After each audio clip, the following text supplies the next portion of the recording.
एग्ज़ामशाला के YouTube channel पर आप सभी का स्वागत है। मेरा नाम लखेंद्र बघेले है और आज मैं आपके लिए लेकर आ रहा हूँ प्रीवियस ईयर क्वेश्चंस क्लास 3।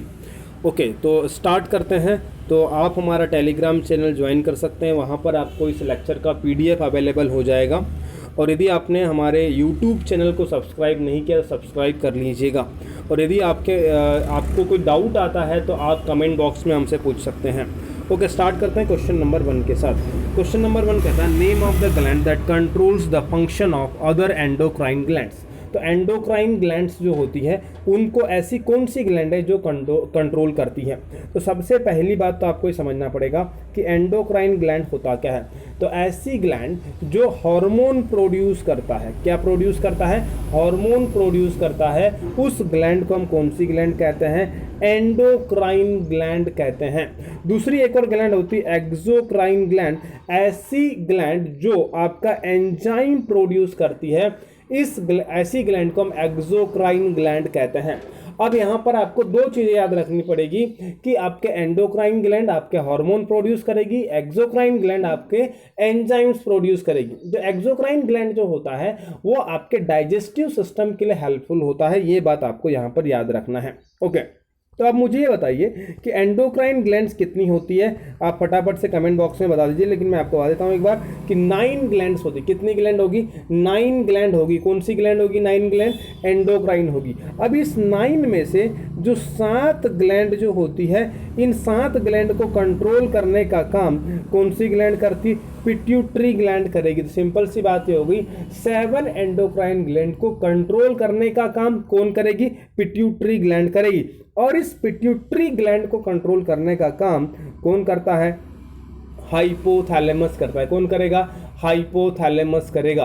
तो यहाँ तक आपको बात समझ में आ गई कि 9 आपकी एंडोक्राइन ग्लैंड होती है। 7 एंडोक्राइन ग्लैंड को कौन कंट्रोल करता है? पिट्यूटरी ग्लैंड कंट्रोल करता है। पिट्यूटरी ग्लैंड डिसाइड करता है कि कौन सी ग्लैंड कितना हार्मोन सेक्रेट करेगी या कितना हार्मोन प्रोड्यूस करेगी। ये डिसाइड करने का काम पिट्यूटरी ग्लैंड का होता है। और पिट्यूटरी ग्लैंड को जो है कंट्रोल करने का काम हाइपोथैलेमस का होता है। यहाँ तक आपको बात समझ में आ गई होगी। तो आपका ऑप्शन नंबर क्या हो जाएगा? डी, एंडोक्राइन ग्लैंड को कौन कंट्रोल करता है बेटा? तो आंसर होगा पिट्यूटरी ग्लैंड। और इसी पिट्यूटरी ग्लैंड को मास्टर ग्लैंड भी कहते हैं।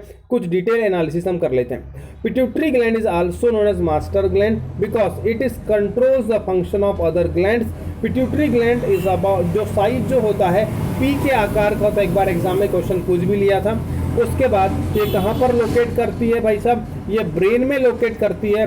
उसके बाद यहाँ पर एक बात आपको याद रखना पड़ेगा, ये आपके ब्रेन और आपका जो होगा मतलब एक ब्रेन में प्रेजेंट होती है। आपको ये बात याद रखना है। तो सिंपल सी बातें हो गई। पिट्यूटरी ग्लैंड मास्टर ग्लैंड होती है। ये मतलब मटर के दाने की तरह होती है और सारे के सारी ग्लैंड को जो एंडोक्राइन ग्लैंड है कंट्रोल करने का काम करती है। Question number 2, which of the following is a communicable disease. कौन सी डिसीज है जो कम्युनिकेबल है? तो आप बता दीजिएगा कौन सी डिसीज है जो कम्युनिकेबल है। तो आपका ऑप्शन नंबर सी हो जाएगा। मीजल्स जो होता है वो एक कम्युनिकेबल डिसीज होती है। ओके, देखते हैं इसकी in detail analysis. Measles is highly communicable disease, बहुत ही ज़्यादा ट्रांसमिट होती है। जब भी आपका वेदर ठंडा हुआ तो मीजल्स ट्रांसमिट हो जाता है। और उसके बाद जो है ये एक चाइल्डहुड डिसीज है जो किसके कारण होती है? वायरस। सिंपल सी बात यहाँ पर याद रखना है। मीजल्स एंड मम्स, दो चीज़ आपको यहाँ पर याद रखना है। मीजल्स एंड मम्स ये दोनों डिसीज जो है वायरल डिसीज है। एग्जाम में डायरेक्ट क्वेश्चन बन जाता है कि बताइए मीजल्स और मम्स कौन सी डिसीज है। तो आपका आंसर हो जाएगा वायरल डिसीज है। तो आप मुझे बता दो वायरस की स्टडी को क्या कहते हैं? वायरोलॉजी कहते हैं वायरस की स्टडी को। उसके बाद ये आपका जो कफिंग, स्नीचिंग, ये इन सब चीज़ों से क्या होता है? पर्सन टू पर्सन क्या होता है? ट्रांसमिट होते हैं इसके वायरस। उसके बाद यहाँ पर मीजल्स जो होता है फीवर होता है। उसके बाद में जो आपके जो नोज के माध्यम से या कफ के माध्यम से ट्रांसमिट होता है। इसका वायरस कौन सा होता है? रोबुला वायरस होता है। मम्स का कौन सा? पैराक्सियोमा वायरस। सिंपल सी बात यहाँ पर याद रखना है। Measles, mumps are the viral disease. Measles का वायरस है रोबुला वायरस, मम्स का वायरस है पैराक्सियोमा virus. Question number 3, which hormone leads to expulsion of milk from the breast when baby sucks it. मतलब जो है सिंपल सी बात यहाँ पर आपको याद रखना है कि जब बच्चा अपनी माँ का दूध पीता है तब कौन सा हार्मोन है जो उस मिल्क जो माँ से जो मिल्क निकलता है उसको कंट्रोल करता है। तो यहाँ पर आपका आंसर हो जाएगा ऑप्शन नंबर बी हो जाएगा। कौन सा? प्रोलैक्टिक जो हार्मोन जो होता है वो क्या होता है, यहाँ से ये इसे निकलने में मदद करता है। अब बात करते हैं कि ऑक्सीटोसिन हार्मोन का काम क्या होता है और डिटेल एनालिसिस में आपको बता रहा हूँ। Prolactin is a hormone that promote milk production in the mammals is the response to the suckling of young after the birth. Production of prolactin takes place in the pituitary gland. अब सुनो ध्यान से क्या मैं आपको बताना चाहता हूँ। पहली बात तो आपको ये याद रखना है, प्रोलैक्टिन हार्मोन जो है पिट्यूटरी ग्लैंड जो होती है उससे सेक्रेट होता है। अब जब बच्चा दूध पीता है उस समय जो है मिल्क निकालने का काम जो होता है कौन करेगा? आपका प्रोलैक्टिन हार्मोन करेगा। उसके बाद में आपको यहाँ पर ये भी याद रखना है कि एस्ट्रोजन क्या होगा, प्रोगेस्ट्रॉन क्या होता है और आपका ऑक्सीटोसिन। तो ऑक्सीटोसिन हार्मोन भी जो होता है कौन सेक्रेट करता है? पिट्यूटरी ग्लैंड सेक्रेट करता है। Question number 4, which of the following has the highest protein content पर ग्राम? ऐसा कौन सा चीज है जिसमें पर ग्राम पे सबसे ज्यादा प्रोटीन पाया जाता है? तो ओके, आपका ऑप्शन नंबर हो जाएगा सी। तो सोयाबीन जो होती है इसमें सबसे ज्यादा क्या पाई जाती है? प्रोटीन पाई जाती है। ओके, अब डिटेल एनालिसिस देखता हूं क्या है। Soybean is one of the richest source of the protein. अब प्रोटीन में जो होता है कितना आपका जो प्रोटीन पाया जाता है, सॉरी आपका प्रोटीन जो होगा 16.6 ग्राम प्रोटीन होता है किसमें? आपके सोयाबीन में। कार्बोहाइड्रेट 9.9 ग्राम होगा सोयाबीन में। शुगर जो होता है 3 ग्राम होता है। फाइबर 6 ग्राम होगा और फैट जो होता है वो 9 ग्राम। सिंपल सी बात ये हो गई कि प्रोटीन सबसे ज़्यादा सोयाबीन में पाया जाएगा। कितना अमाउंट होगा? 16.6 ग्राम होगा। कार्बोहाइड्रेट कितना होगा? 9.9 ग्राम होगा। शुगर 3 ग्राम होगा। फाइबर 6 ग्राम होगा और फैट कितने ग्राम होता है? 9 ग्राम होता है। ये बात आपको समझ में आ गई होगी। Question number 5, which cell in our body are popularly called soldier of the human body? ऐसी कौन सी सेल है जो मतलब सोल्जर ऑफ ह्यूमन बॉडी कहलाती है? तो इसका आंसर हो जाएगा option number D. White blood cells जो होते हैं वो आपके क्या होते हैं? सोल्जर ऑफ ह्यूमन बॉडी होते हैं। अब देखो यहाँ पर आपका एसिनोफिल और बेसोफिल्स ये क्या होते हैं? दोनों ये टाइप ऑफ द डब्ल्यूबीसी होते हैं। डब्ल्यूबीसी के प्रकार होते हैं। तो डब्ल्यूबीसी को हम क्या कहते हैं बेटा? जो soldier of human body. Simple सी बात ये हो गई, जब कोई भी यदि फॉरेन पार्टिकल ह्यूमन बॉडी पर अटैक करता है तब क्या होता है? उसके अगेंस्ट में लड़ाई करने का काम डब्ल्यूबीसी या व्हाइट ब्लड सेल का होता है। ओके, आइए डिटेल में देख लेते हैं क्या है। WBC क्या होता है? सोल्जर ऑफ ह्यूमन बॉडी कहलाती है। उसके बाद जो आपके WBC जो होता है हमारे इम्यून सिस्टम का एक पार्ट होता है जो कि इन्फेक्शन या डिसीज के अगेंस्ट में लड़ने का काम करता है। उसके बाद यहाँ देख लेते हैं न्यूट्रोफिल्स होता है। तो ये क्या होता है? सबसे ज़्यादा मात्रा में क्या पाया जाएगा? न्यूट्रोफिल्स पाया जाएगा। और ये इसका फेगोसाइटिक नेचर। फेगोसाइटिक नेचर का मतलब ये होता है कि यदि कोई भी बैक्टीरिया वायरस आता है तो उसको क्या कर लेना? खा लेने का काम, उसे मार डालने का काम कौन करेगा? न्यूट्रोफिल्स करेगा। सिंपल सी बात हो गई। न्यूट्रोफिल्स जो होती सबसे ज़्यादा पाई जाती है। उसके बाद इसका नेचर फेगोसाइटिक होगा। जो भी वायरस आएगा या बैक्टीरिया आएगा तो उसको मारने का काम या उसको खाने का काम न्यूट्रोफिल्स करेगी। एसिनोफिल्स क्या होगा?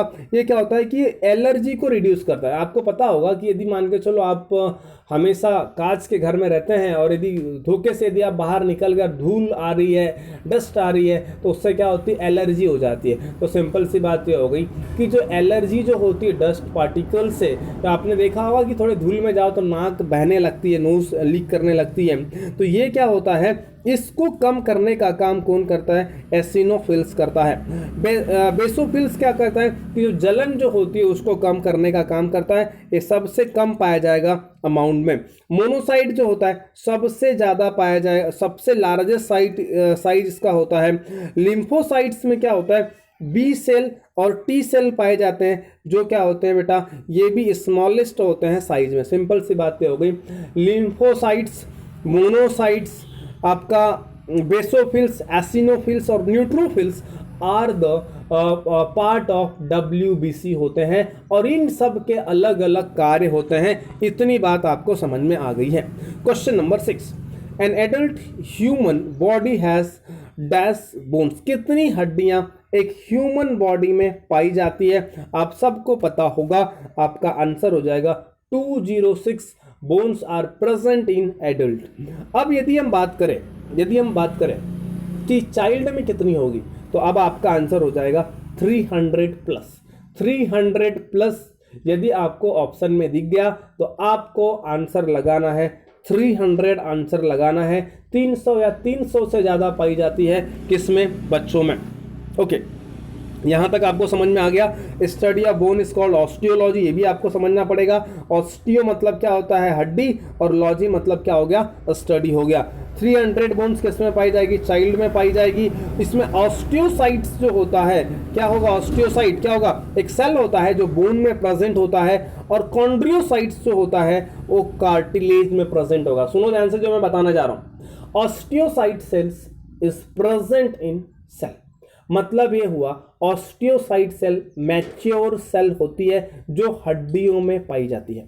यदि अब आपसे पूछ ले कि भाई साहब कार्टिलेज क्या होता है? कार्टिलेज भी हड्डी की तरह होता है, लेकिन ये थोड़ा सा मुलायम होता है, सॉफ्ट होता है, ये ब्रेकेबल होता है।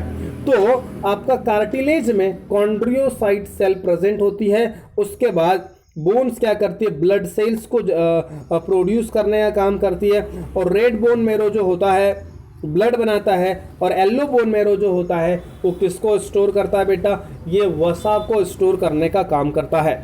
ओके, देखते हैं क्वेश्चन नंबर 7।